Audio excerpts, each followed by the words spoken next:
नमस्ते, स्वागत छ यहाँलाई नेपाली फ्यामिली किचनमा। आज म एकदमै फरक ननभेज रेसिपी बनाउन गइरहेको छु जुन उत्तरी भारतमा एकदमै प्रख्यात छ। एकदमै मिठो बङ्गुरको मासु र तामालाई मिक्स गरेर तपाईले बनाउन ट्राई गर्न सक्नुहुन्छ। बङ्गुरको मासु र तामा एकदमै मिठो बनाउने सिक्रेट हेर्नको लागि चाहिँ तपाईले भिडियोलाई अन्तिमसम्म हेर्नुपर्ने हुन्छ र यदि तपाईलाई यो भिडियो मन पर्यो भने तपाईले आफ्नो परिवार र साथीभाइलाई शेयर गर्न सक्नुहुन्छ। सुरु गरौँ आजको हाम्रो रेसिपी। सुरुमा मैले ग्यास अन गरेर त्यसमा एउटा कराई बसालेको छु। अब त्यसपछि आधी केजी बङ्गुरको मासुलाई मजाले सफा गरेर धोएर कराईमा सिधै हाले। यसलाई एकछिन चलाउनु पर्छ। केही समयपछि मासुबाट आफै पानी निस्किन थाल्छ। अब हामीले यसमा 8 देखि 10 वटा सुकेको खोर्सानी हाल्नुपर्छ। त्यसमा 1 कप पानी हाल्नुपर्छ।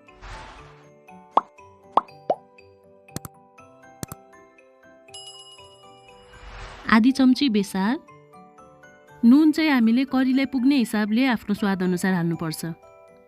अब कराईमा बिर्को लगाएर केही बेर पकाउनलाई छोडिदिनुपर्छ। 4 देखि 5 मिनेट मजाले पाकिसकेपछि मैले कराईको बिर्को निकालेर केही टमाटर त्यही कराईमा हालेको छु। अब कराईलाई बिर्को लगाएर केही बेर टमाटरलाई पाक्न छोडिदिनुपर्छ।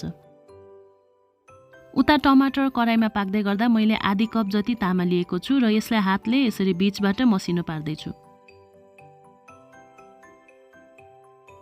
अब हामीले तामालाई मसिनो बनाएर पकाउनको लागि रेडी गरिसकेका छौं।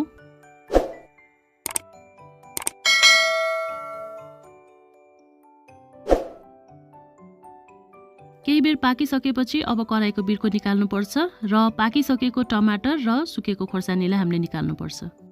अब यो बेला हामीले अघि तयार गरेको तामालाई हाल्न सक्छौं। यसलाई केही बेर राम्रोसँग चलाउनु पर्छ। यो बेला हाम्रो हिट भने चाहिँ हाईमै हुनुपर्छ। अब हाई हिटमा कराईको बिर्को लगाएर केही बेर पकाउँदै गर्दा हामीले टिमुरलाई यहाँ पिस्नुपर्छ। केही बेर पकाएर बिर्को खोलिसकेपछि हामीले हेर्न सक्छौं यहाँ भएको पानी सुकिसकेको छ। यसमा अब हामीले मसलाहरू हाल्न सक्छौं। मसलामा मैले जिरा धनियाको धुलो हालेको छु, गरम मसला हालेको छु र अघि पिसेको टिमुरलाई पनि हालेर मजाले चलाए। मासुलाई केही समय मजाले चलाइसकेपछि अब हामीले 1 चम्ची अदुवाको पेस्ट र 1 चम्ची लसुनको पेस्ट हालेर मजाले चलाउनु पर्छ।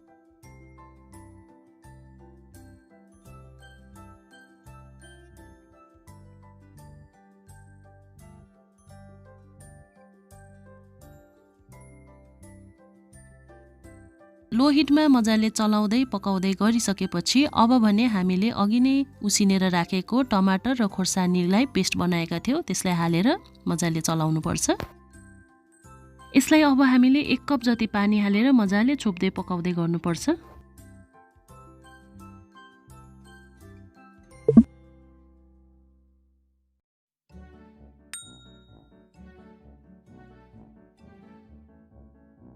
केही बेर छोपेर पकाइसकेपछि हामी यहाँ हेर्न सक्छौं यसमा भएको पानी सुकिसकेको छ। अब हामीले यसलाई यतिकै पनि खान सक्छौं। मलाई चाहिँ अलिकति ग्रेभी मन पर्ने भएको हुनाले मैले अझै थोरै पानी हालेर ग्रेभी थपेको छु। हाम्रो चाहिँ यहाँ नर्थ इन्डियन स्टाइलमा बङ्गुरको मासु र तामाको तरकारी रेडी भइसकेको छ। तपाईले पनि यस्तै तरिकाले बनाएर आफ्नो परिवार, आफ्नो साथीभाइसँग खाएर इन्जोय गर्न सक्नुहुन्छ। अन्तिममा हामीले यसको माथि कसुरी मेथी अथवा धनियाले पनि गार्निशिङ गर्न सक्छौं। तपाईलाई आजको हाम्रो भिडियो कस्तो लाग्यो? भिडियो मन परेमा लाइक, शेयर र नयाँ हुनुहुन्छ भने सब्स्क्राइब गर्न नभुल्नुहोला। साथसाथै नेपाली फ्यामिली किचनको फेसबुक, टिकटक र इन्स्टा पेजलाई पनि फलो गर्न नभुल्नुहोला।